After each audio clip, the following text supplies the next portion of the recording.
Hey everyone, ready to get learned? So, today I am going to talk about the Western Black-necked Garter Snake.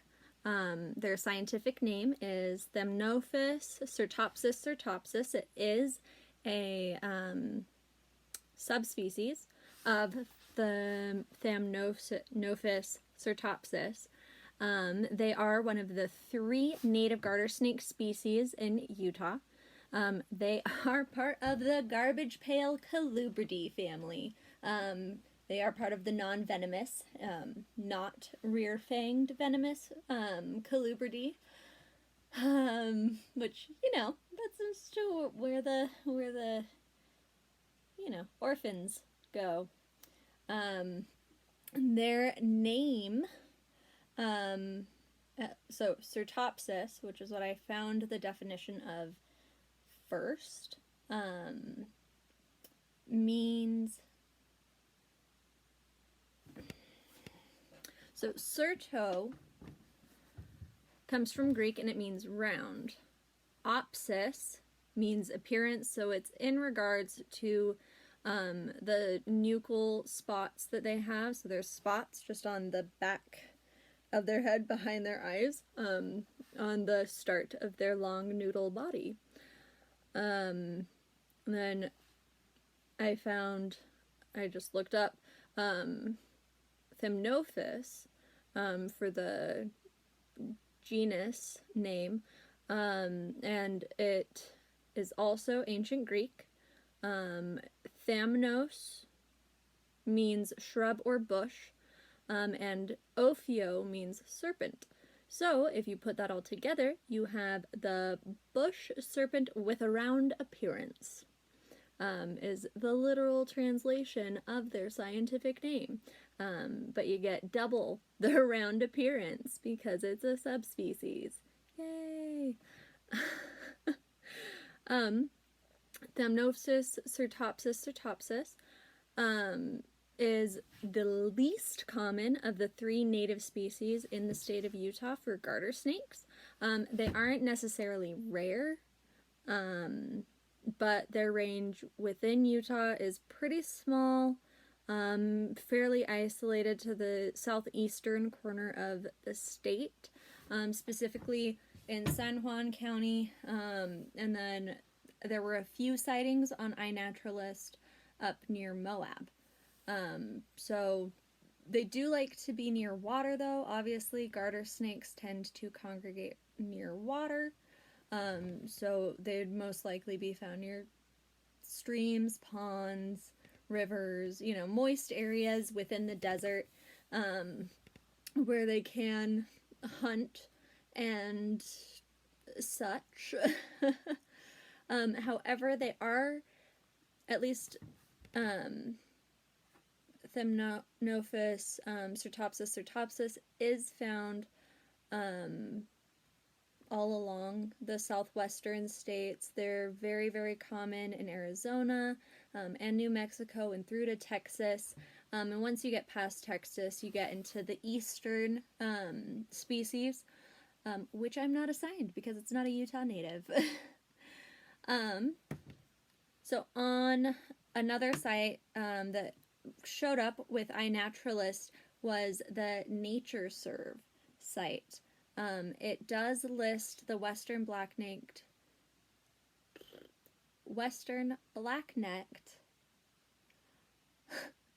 Garter Snake as a vulnerable species in the state. Was the NatureServe Western Black-necked Garter Snake as a vulnerable species in the state of Utah, though it has an IUCN of least concern. So that just means that within the places where, on average, that it's found, it's not under any threat. However, in Utah, it is a vulnerable species because a lot of the habitat is starting to get built up on. There's a lot of just the desert is just having a lot of problems, especially with species that need to survive. Snakes, in my opinion, are always super important. no matter how venomous or small and non-venomous they can be.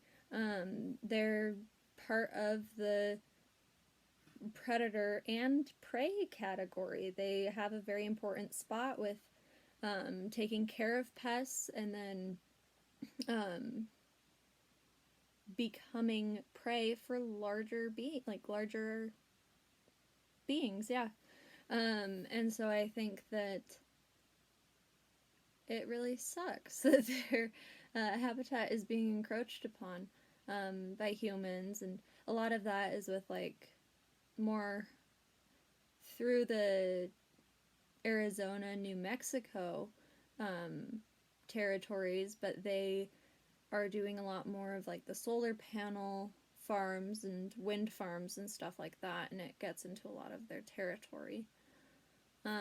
So the Western Black-necked Garter Snake is characterized by two dark black spots behind the eyes on the neck. The rest of its body down the spine, it has a yellow, orange, or very bright orange stripe, and then the rest of its body is kind of gray, olive drab scales on either side, and then its belly is usually like cream or gray. It just, depends. Each one looks a little different due to genetic variation. Super fun. They have been documented to have grown up to about 42 inches. So about the size of a small child, which also means they could go on the Disney Matterhorn bobsleds by themselves without an adult because they were 42 inches long, tall, But on average, they're probably around 20 inches, I want to say. A little over 20 inches is their average size. With being garter snakes tend to be insectivorous, and according to the Arizona Division of Wildlife, they'll eat tadpoles, frogs, fish, toads, anything that's aquatic. Specifically on the Utah Division of Wildlife, they mostly eat amphibians or crustaceans, but they're opportunistic. Depending on what prey is available at the time, they'll kind of switch to whatever is most abundant. So I know, like, with other species of garter snake, they'll tend to eat bugs, spiders, things like that. Hence, insectivorous. They are typically active during day and dusk, but they're most populous, that's not the right word, they are most abundant, that's not the right word. They're usually the easiest to find through August, is what their peak kind of is throughout the year, but as long as it's not super cold out, in their range, you'd be able to find them if you went looking for them.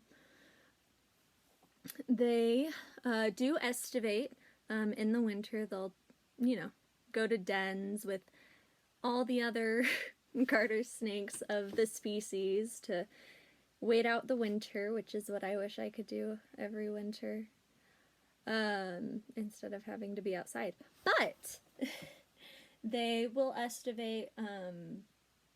The males emerge first in the early spring, the females follow after, and kind of just sap the body heat of the males to warm up, get away from the den, so then they can make a mating ball, which is super uncomfortable to think about. So they are ovoviviparous, so they hatch the eggs inside their bodies, and then give birth to live young.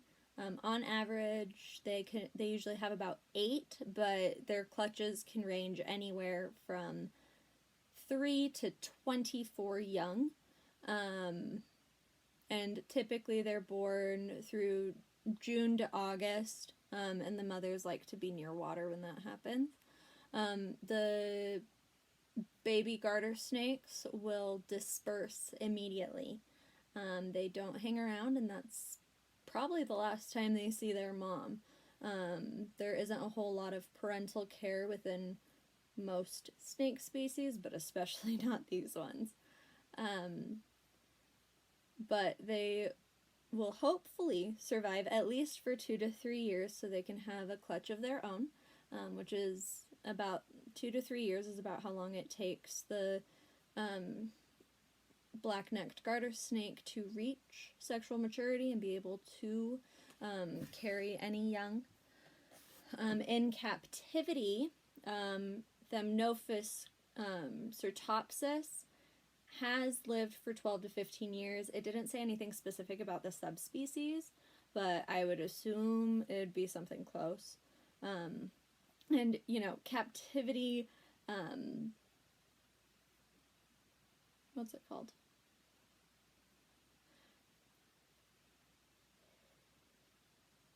Captivity lifespans typically tend to be different than wild lifespans, and wild lifespans can be longer, like in the case of orcas, thanks to SeaWorld lying, or they can be shorter, which a lot of wild lifespans tend to be. They tend to be a little bit shorter just because there is the risk of predation, there is the risk of starvation, there are tons and tons of more risks.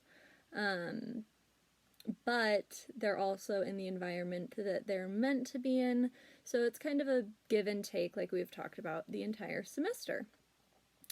And on the subject of wild lifespans, they do have a number of predators, which are mostly birds, frogs, and king snakes. So king snakes like to eat these guys too. They are also host to 5 species of parasite, which 2 are Trematoda, and 3 are Nematoda. So they have a few different parasites that they host, which doesn't sound fun. I took the parasitology class, and not a fan. I found an article on JSTOR going over the exact minutia of the different parasites that they've found. Unfortunately, JSTOR decided to say that we don't have access to it at UVU, so I'm waiting on my interlibrary loan for the rest of it. But it sounds really interesting.